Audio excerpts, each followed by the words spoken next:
Welcome back, everybody. We are reading The Velveteen Rabbit. All right, here we go. There was once a Velveteen Rabbit, and in the beginning, he was really splendid. He was fat and bunchy, as a rabbit should be. His coat was spotted brown and white. He had real thread whiskers, and his ears were lined with pink sateen. On Christmas morning, when he sat wedged in the top of the boy's stocking, with a sprig of holly between his paws, the effect was charming. There were other things in the stocking, nuts and oranges, and a toy engine, and chocolate almonds, and a clockwork mouse. But the rabbit was quite the best of all. For at least 2 hours, the boy loved him. And then aunts and uncles came to dinner, and there was a great rustling of tissue paper and unwrapping of parcels. And in the excitement of looking at all the new presents, the Velveteen Rabbit was forgotten. For a long time, he lived in the toy cupboard or on the nursery floor, and no one thought very much about him. He was naturally shy, and being only made of velveteen, some of the more expensive toys quite snubbed him.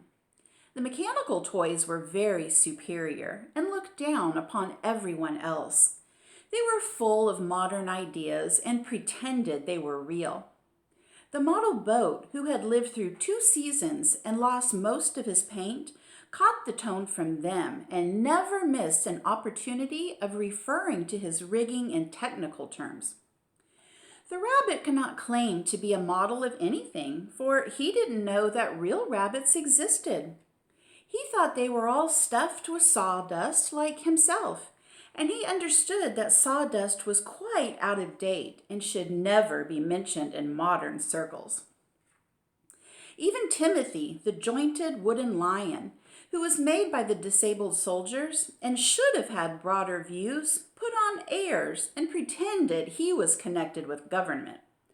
Between them, all the poor little rabbit was made to feel himself very insignificant and commonplace, and the only person who was kind to him at all was the skin horse. The skin horse had lived longer in the nursery than any of the others. He was so old that his brown coat was bald in patches and showed the seams underneath, and most of the hairs in his tail had been pulled out to string bead necklaces. He was wise, for he had seen a long succession of mechanical toys arrive to boast and swagger, and by break their mainsprings and pass away. And he knew that they were only toys and would never turn into anything else. For nursery magic is very strange and wonderful, and only those playthings that are old and wise and experienced like the skin horse understand all about it. "What is real?" asked the rabbit one day when they were lying side by side near the nursery fender before Nana came to tidy the room. "Does it mean having things that buzz inside you and a stick-out handle?" "Real isn't how you are made," said the skin horse. "It's a thing that happens to you.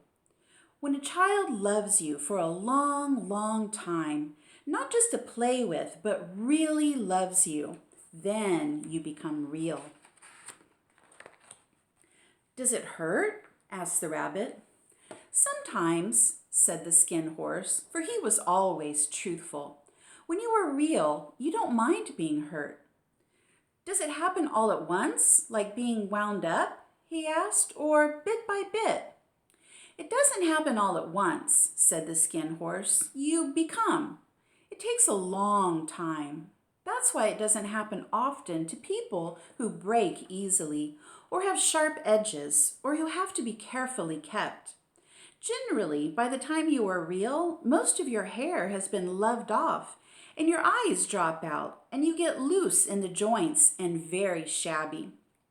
But these things don't matter at all, because once you are real, you can't be ugly, except to people who don't understand." "I suppose you are real?" said the rabbit. And then he wished he had not said it, for he thought the skin horse might be sensitive. But the skin horse only smiled. "The boy's uncle made me real. he said. That was a great many years ago. But once you are real, you can't become unreal again. It lasts for always. The rabbit sighed. He thought it would be a long time before this magic called real happened to him. He longed to become real, to know what it felt like, and yet the idea of growing shabby and losing his eyes and whiskers was rather sad. He wished that he could become it without these uncomfortable things happening to him. There was a person called Nana who ruled the nursery. Sometimes she took no notice of the playthings lying about, and sometimes, for no reason whatever, she went swooping about like a great wind and hustled them away in cupboards. She called this tidying up, and the playthings all hated it, especially the tin ones. The rabbit didn't mind it so much, for wherever he was thrown, he came down soft. One evening, when the boy was going to bed, he couldn't find the china dog that always slept with him. Nana was in a hurry, and it was too much trouble to hunt for china dogs at bedtime. So she simply looked about her, and seeing that the toy cupboard door stood open, she made a swoop. "Here," she said, "take your old bunny. He'll do to sleep with you." And she dragged the rabbit out by one ear and put him into the boy's arms.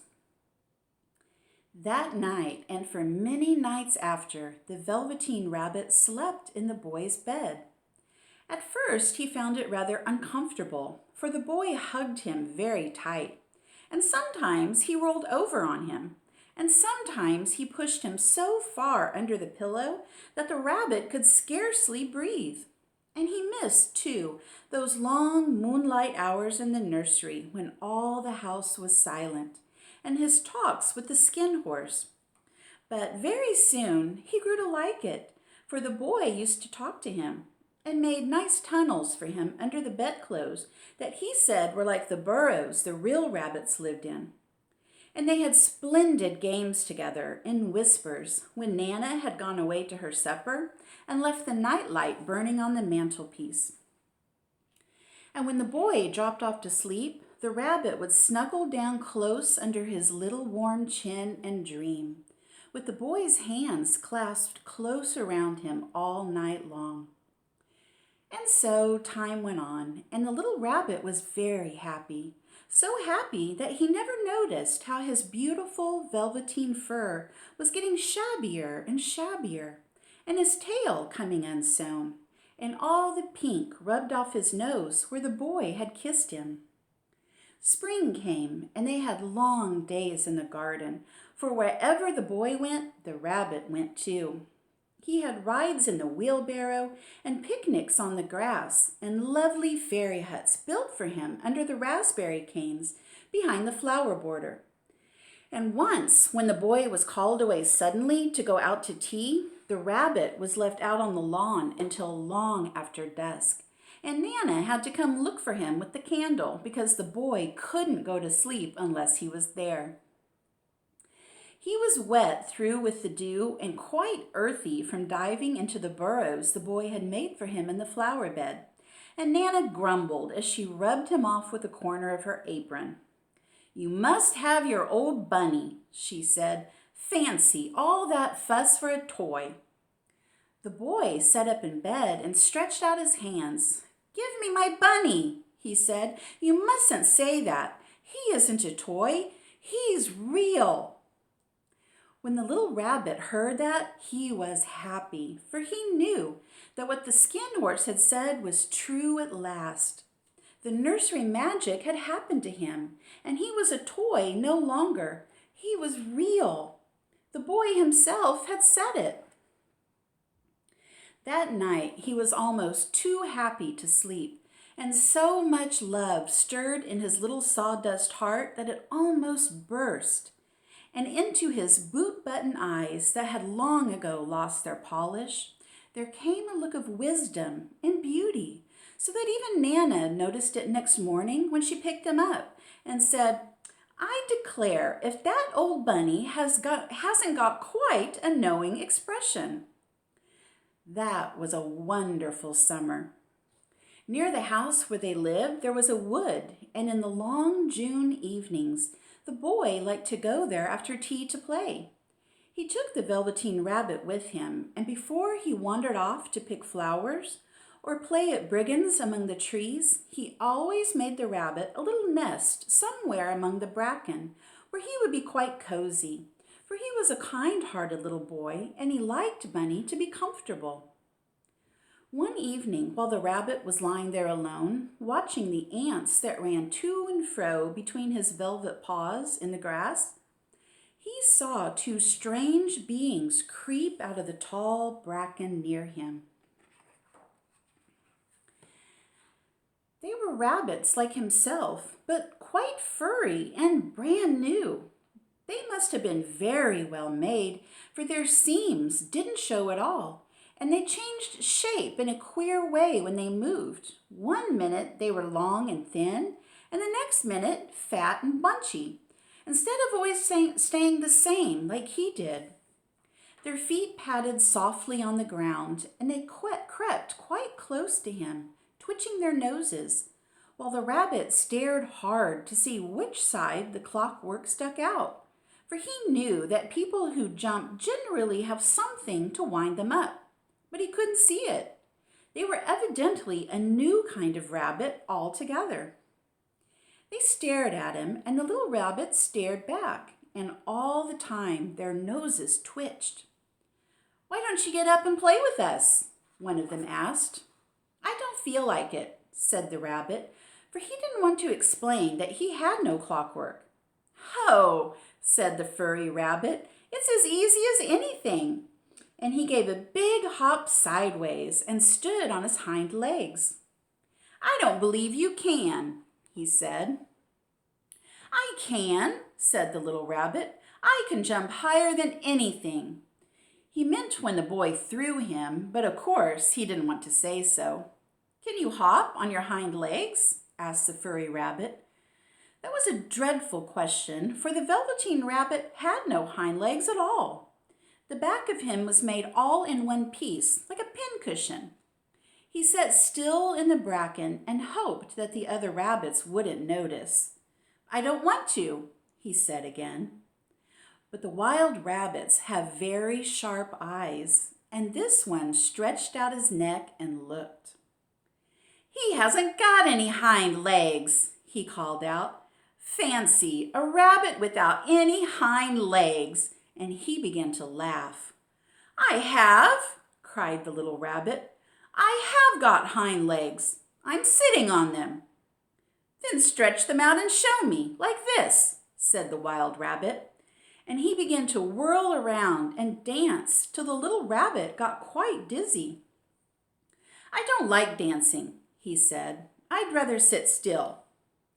But all the while he was longing to dance, for a funny new tickly feeling ran through him, and he felt he would give anything in the world to be able to jump about like these rabbits did. The strange rabbit stopped dancing and came quite close. He came so close this time that his long whiskers brushed the Velveteen Rabbit's ears. And then he wrinkled his nose suddenly and flattened his ears and jumped backwards. "He doesn't smell right," he exclaimed. "He isn't a rabbit at all. He isn't real." "I am real," said the little rabbit. "I am real. The boy said so." And he nearly began to cry. Just then there was a sound of footsteps, and the boy ran past near them, and with a stamp of feet and a flash of white tails, the two strange rabbits disappeared. "Come back and play with me," called the little rabbit. "Oh, do come back. I know I am real." But there was no answer. Only the little ants ran to and fro, and the bracken swayed gently where the two strangers had passed. The Velveteen Rabbit was all alone. "Oh dear," he thought, "why did they run away like that? Why couldn't they stop and talk to me?" For a long time he lay very still, watching the bracken and hoping that they would come back. But they never returned, and presently The sun sank lower, and the little white moths fluttered out, and the boy came and carried him home. Weeks passed, and the little rabbit grew very old and shabby, but the boy loved him just as much. He loved him so hard that he loved all his whiskers off, and the pink lining to his ears turned gray, and his brown spots faded. He even began to lose his shape, and he scarcely looked like a rabbit anymore, except to the boy. To him, he was always beautiful, and that was all that the little rabbit cared about. He didn't mind how he looked to other people because the nursery magic had made him real. And when you are real, shabbiness doesn't matter. And then one day, the boy was ill. His face grew very flushed, and he talked in his sleep, and his little body was so hot that it burned the rabbit when he held him close. Strange people came and went in the nursery, and a light burned all night, and through it all, the little Velveteen Rabbit lay there, hidden from sight under the bedclothes. And he never stirred, for he was afraid that if they found him, someone might take him away, and he knew that the boy needed him. It was a long, weary time, for the boy was too ill to play, and the little rabbit found it rather dull with nothing to do all day long. But he snuggled down patiently and looked forward to the time when the boy should be well again, and they would go out in the garden amongst the flowers and the butterflies and play splendid games in the raspberry thicket like they used to. All sorts of delightful things he planned, and while the boy lay half asleep, he crept up close to the pillow and whispered them in his ear. And presently the fever turned, and the boy got better. He was able to sit up in bed and look at picture books while the little rabbit cuddled close at his side. And one day they let him get up and dress. It was a bright, sunny morning, and the windows stood wide open. They had carried the boy out onto the balcony wrapped in a shawl, and the little rabbit lay tangled up among the bedclothes thinking. The boy was going to the seaside tomorrow. Everything was arranged, and now it only remained to carry out the doctor's orders. They talked about it all while the little rabbit lay under the bedclothes with just his head peeping out and listened. The room was to be disinfected, and all the books and toys that the boy had played with in bed must be burnt. "Hooray!" thought the little rabbit. "Tomorrow we shall go to the seaside." For the boy had often talked of the seaside, and he wanted very much to see the big waves coming in, and the tiny crabs and the sand castles. Just then Nana caught sight of him. "How about this old bunny?" she asked. "That?" said the doctor. "Why, it's a mass of scarlet fever germs. Burn it at once." "What? Nonsense. Get him a new one. He mustn't have that any more." And so the little rabbit was put into a sack with the old picture books and a lot of rubbish and carried out to the end of the garden behind the fowl house. That was a fine place to make a bonfire, only the gardener was too busy just then to attend to it. He had the potatoes to dig and the green peas to gather. But next morning he promised to come quite early and burn the whole lot. That night, the boy slept in a different bedroom, and he had a new bunny to sleep with him. It was a splendid bunny, all white plush with real glass eyes. But the boy was too excited to care very much about it, for tomorrow he was going to the seaside, and that in itself was such a wonderful thing that he could think of nothing else. And while the boy was asleep, dreaming of the seaside, the little rabbit lay among the old picture books in the corner behind the fowl house, and he felt very lonely. The sack had been left untied, and so by wriggling a bit, he was able to get his head through the opening and look out. He was shivering a little, for he had always been used to sleeping in a proper bed. and by this time his coat had worn so thin and threadbare from hugging that it was no longer any protection to him. Nearby, he could see the thicket of raspberry canes growing tall and close like a tropical jungle, in whose shadow he had played with the boy on bygone mornings.